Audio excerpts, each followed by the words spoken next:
But here's the biggest con job of them all. The Federal Reserve is not federal. It has stockholders. There is no federal agency that has stockholders. What's a stockholder? A share of stock represents a percentage of ownership in a corporation. So the stockholders are the owners of that corporation. Therefore, the Federal Reserve is a private corporation with... Except the fact that those stockholders have absolutely no say in what the Federal Reserve does, and everybody who does have a say in what the Federal Reserve does is appointed by the government. Owners. Yeah. And you can see it for yourself. Stocks can't be traded. So, yeah, so he's suggesting here that just because they have stocks, it makes them a completely private corporation, which is not the case. If you go to the Federal Reserve's website, and it will say, the stockholders receive an annual dividend of 6%. Now, we know that the... Which ends up being 2% of the entire money the profit that the Federal Reserve gets, and they send the rest to the U.S. Treasury. Stock in the Federal Reserve was originally issued to the largest banks in the United States. But because of mergers and acquisitions through the years, you can't actually trace who owns the stock in the Federal Reserve. Well, I'm going to trace it right now. I was ready for this. I'm going to trace this right effing now. This drives me nuts. Okay, I am going to share this tab instead. You see this, everybody? Okay. You can go right here to the FDIC data tool. Okay? You can go to the Bank Find Suite, if I remember this correctly. Find institutions. I'm not going to go through this, but you can start searching specific banks. If you read the Federal Reserve Act, anybody who is a national bank, there's a couple other examples too, but for the most part, any bank that's a national bank, and a national bank is any bank that operates in more than one state. Right, they operate in Colorado and they operate in Texas. It's now a national bank. If you're a national bank, you must be a stockholder of the Federal Reserve. So you can literally go online and look up who the stockholders are of the Federal Reserve. It's no effing secret. There's no secret. Yeah. Continuing. That's a very closely guarded secret. My guess would be that the owners are those primary dealers, the banks that get to make a profit by selling part of our national debt, those bonds, to the Federal Reserve, who buys them with a check from nothing. Then we pay tax to pay the principal and the interest on those bonds so that the Federal Reserve can pay the banks a 6% dividend. Yeah, again, that 6% dividend is like this tiny, minuscule amount that the Federal Reserve actually brings in. Right. It's not how the banks... Don't be alarmed if you don't. And also, the banks have a limited, like, what's it, 50,000 capital put down or something like that? Yeah, the Federal Reserve Act details like exactly how much stock a bank that's a member of the Federal Reserve has to buy. It's completely arbitrary, written in the act, and it's not like they're not getting a six. Actually, I think this is disingenuous here. They're not getting a 6% dividend of all the profits. It's not like, okay, the Federal Reserve, what they're holding. It's what they get 6% on the $50,000 that they put up front. Right. That's not a lot of money.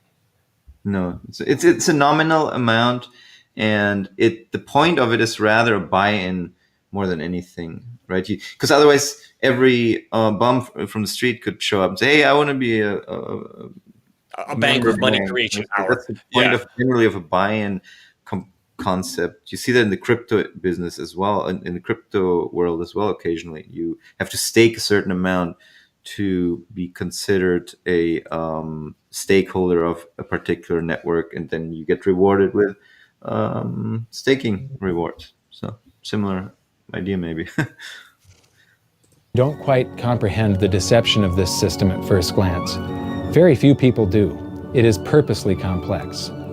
The economist John Maynard Keynes once wrote, "By this means, government may secretly and unobserved confiscate the wealth of the people, and not one man in a million will detect the theft." I'm really curious what Keynes said right before that in whatever he wrote, because this looks like it's pulled out of context to me. It's a lot of out of context. All right, let's continue. I believe that presented correctly, anyone can understand this system, regardless of how complex it is. So let's do a recap and break it down even more. The way the system works is that, step one, the government creates glorified IOUs. These bonds increase our national debt and put the public on the hook to pay it back. Incorrect. Step 2. IOUs are swapped to create currency. The Treasury sells the bonds to the banks. The banks then turn around and sell our national debt at a profit to the Federal Reserve, which they probably own. The Federal Reserve then opens its checkbook that doesn't have a penny in it and buys those IOUs with IOUs that it writes. Why at a profit? How do you know that?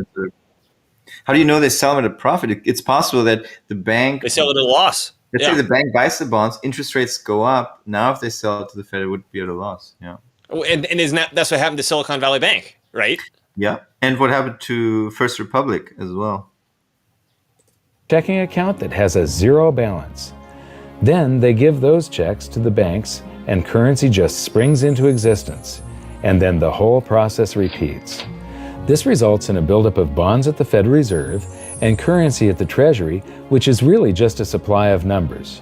The Treasury then deposits the numbers in the various branches of the government, and we get to step 3. The government spends the numbers on promises, public works. And again, this whole elaboration between step 1 and step 3, there's literally no good reason why we can't just go to step 1 to step 3 and just have the government print the money and forget this whole bond nonsense. And how about discussing the corruption of Congress wasting our money? Like, why is that not the root cause to address? Why is this whole plumbing on the back end the thing that he's obsessed with? And then whatever Congress spends money, it's just an afterthought. That's where the problem lies, if anything. We've just even recently seen it with the Doge revelations, how much stupid shit they spend money on. That should be the focus. Everything else is a distraction that distracts you from the actual cause of the spending. Right. Social programs, and war.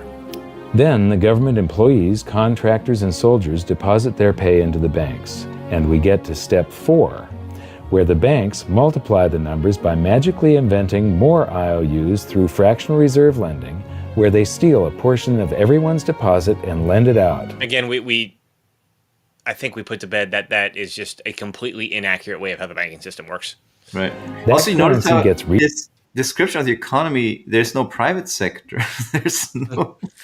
there's no business lending. There's no machinery. There's no factories, no production. It's like government workers and banks are the only agents in his system here.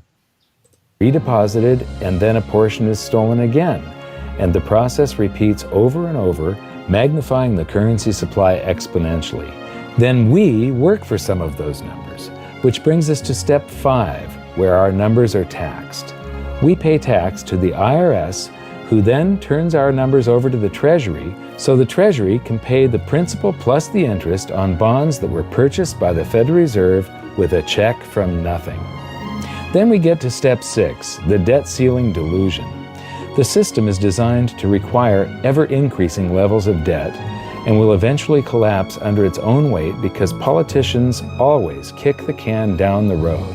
They don't want it to collapse on their watch. And finally, step 7. The secret owners take their cut. Secret owners take The world's their cut. largest banks own the Federal Reserve. Those banks make a profit selling... No, they don't. Even small banks. This process just keeps, like, his arrows. It's like the conspiracy theorist memes, the guy with the board and all the arrows. Yeah.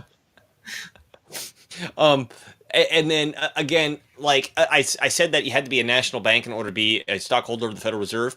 As any local state bank, you can choose to be governed by the Federal Reserve. This is interesting about banks. Is there's several options of rules that you could choose to be governed by. And as a small local state bank, you don't have to choose to be governed by the Federal Reserve, but you could. And if you did, you have to buy stock. So no, it's not the world's largest. You could be a credit union too. Yeah. So we have Charles Griffin saying he focuses debt on the system instead of Congress because he thinks it's a moral hazard. And I disagree with that, I guess. I don't think maybe there's moral hazard in there, but that's not the source of the corruption in Congress. I don't believe.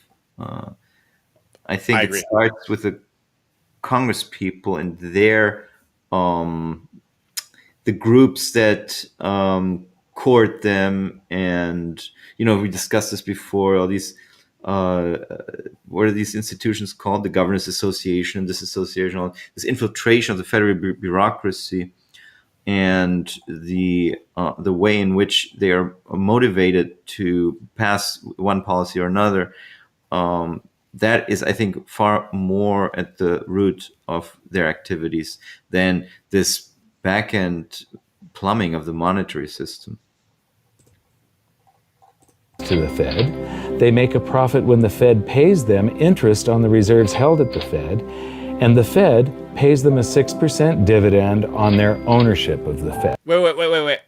Wait. That's not what he said earlier. Own the Federal Reserve.